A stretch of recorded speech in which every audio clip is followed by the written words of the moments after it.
Salut à tous et bienvenue dans cette nouvelle vidéo en rapport avec la construction des armes en bois. Alors vous m'avez demandé de faire une petite vidéo pour expliquer un petit peu quels outils j'utilisais. Alors allons-y gaiement. Donc premièrement pour le bois, comme je le dis à chaque fois, c'est des bois de palette. Donc on m'a déjà demandé où est-ce que je les récupère, donc je farfouille à droite à gauche dans les déchetteries, ce genre de choses, ou sinon je demande à mes amis machin et tout s'ils peuvent pas en avoir à leur boulot, et puis on se débrouille comme ça quoi. J'en ai pas tout le temps là, il y a eu une grosse arrivée il y a pas longtemps, donc j'ai pas mal de rab, mais sinon faut farfouiller, mais à peu près tout ce que je fais c'est faisable, donc du contreplaqué tout simple qu'on peut acheter à Brico, grosse planche, coûte pas hyper cher, donc voilà. Ensuite je commence toujours par le traçage, donc je fais ça avec des marqueurs tout simples qu'on trouve n'importe où, même au crayon à papier ou crayon de bricolage, vous voyez. Après je découpe, donc je découpe à la scie sauteuse, tout simplement parce que c'est moins cher que les scies, je sais plus comment ils appellent ça là, mais on en voit souvent dans des vidéos, c'est les grosses machines avec des petites lames comme ça, on n'a qu'à pousser, ça c'est super pour faire de la découpe arrondie machin et tout, mais c'est plus cher, donc moi j'utilise une scie sauteuse toute simple, avec les lames qui sont vendues avec. Donc là c'est le Energizer, le deuxième prix à Brico, j'ai dû la payer 29 € et quelques je crois, un truc comme ça fait largement le taf. C'est un petit peu plus compliqué quand j'utilise de la grosse palette parce que les lames sont usées et que j'en rachète pas souvent, mais dans l'ensemble ça fait largement le taf aussi. Ensuite j'utilise des râpes qui sont cachés. Attendez, parce que je range comme une coche en ce moment.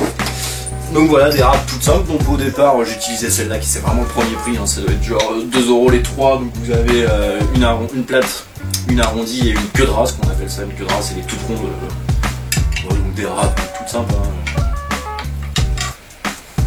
Donc là j'en ai acheté une Magnusson pour qu'elle dure un peu plus longtemps, mais au final elle fait exactement pareil que l'autre. Donc vous faites pas chier, le premier prix ça passe largement aussi. La Magnusson j'ai dû l'acheter 10 balles, mine de rien, alors qu'elle fait exactement pareil que les autres à 2 €. Donc voilà, des râpes, tout ça. Ensuite j'utilise beaucoup le Dremel. Donc le Dremel c'est l'outil qui est fait pour tout ce qui est petit outillage, on appelle ça, donc on peut faire beaucoup de choses avec ça. Donc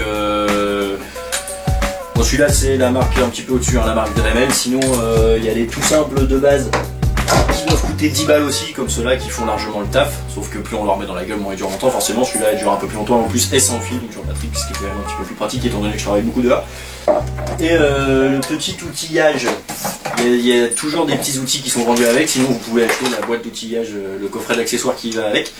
Donc il y a beaucoup de trucs, on peut poncer, découper, limer, percer, tracer, c'est quand même relativement pratique un petit Dremel.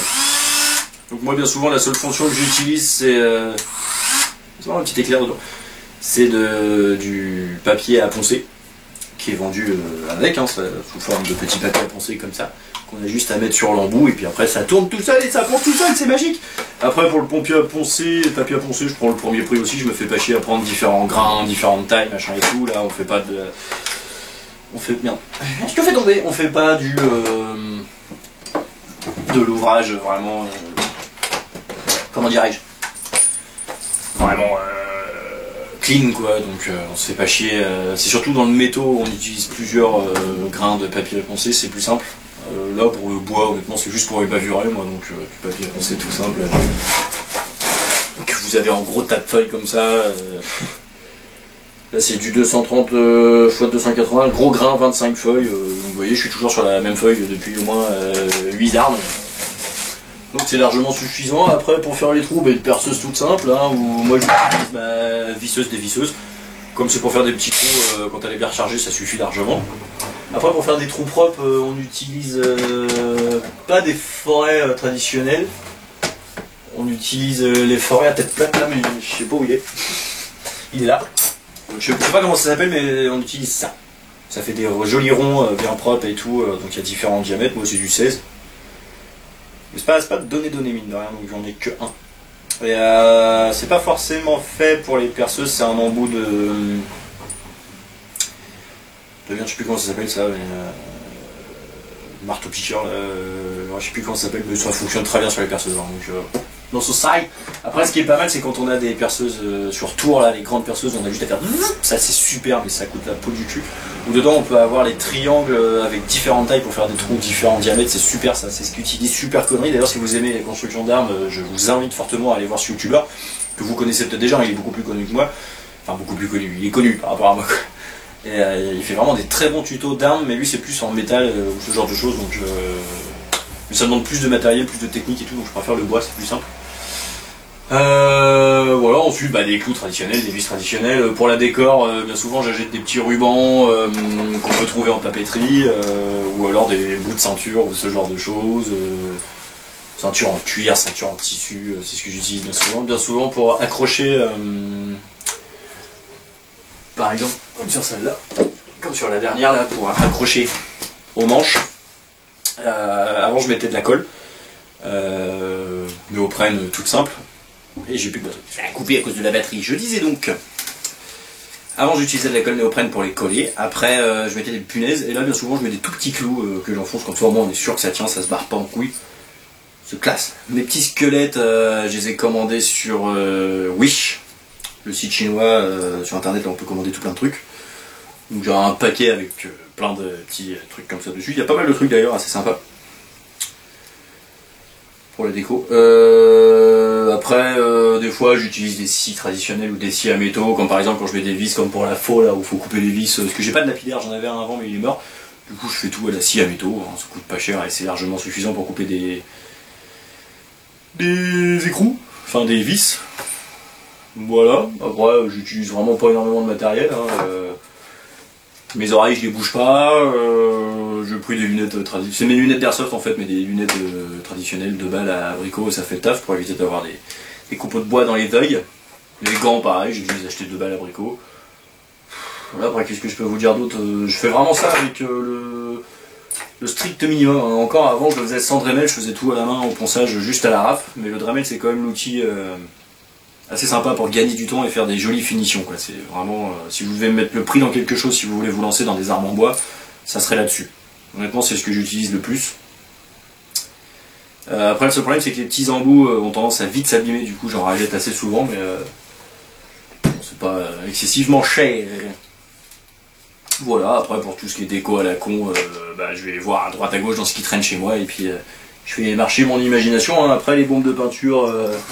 c'est pareil, j'utilise celles de Brico, hein, qui sont 8 € pièce, un truc comme ça, bon c'est pas donné.